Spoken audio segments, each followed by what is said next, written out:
Bonjour à tous et bienvenue dans RC Ligue 1, l'émission qui retrace l'actualité du club sang et or. Aujourd'hui au programme de ce dimanche 15 novembre, les remerciements de moi-même pour les 1000 abonnés.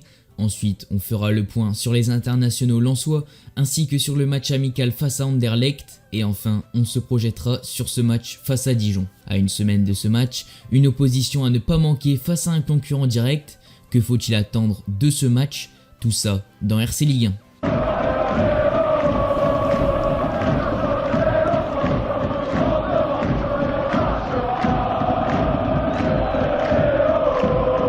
Avant de débuter avec le RC Lens, j'aimerais parler de la chaîne et de ce qui va arriver en cette fin d'année. D'abord, merci à tous pour les 1000 abonnés. Je n'ai pas eu encore l'occasion de vous remercier, j'avais juste posté un message sur Twitter pour vous remercier, mais comme je sais que la majorité de ma communauté me suit uniquement sur YouTube, je tenais à vous adresser ce message en vidéo. Alors donc, sur cette fin d'année, il y aura un live qui arrivera pour marquer cette fin d'année avec les 1000 abonnés à la clé, et ensuite il y aura quelque chose d'autre qui arrivera en ce début d'année 2021.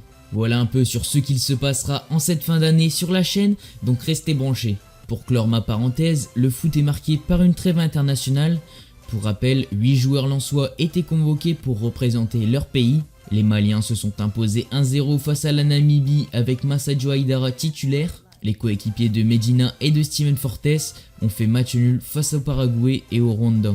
En revanche, Isiaga Silla s'est fait exclure de sa sélection avec la Guinée pour non-respect du protocole sanitaire. Un décès a affecté lui et sa famille, il tenait donc à passer la nuit avec eux, ce que la sélection n'a pas voulu, et c'est donc cet écart au protocole qui a justifié la décision de l'exclusion. Ensuite, le Racing jouait un match amical cette semaine, ce vendredi en milieu d'après-midi.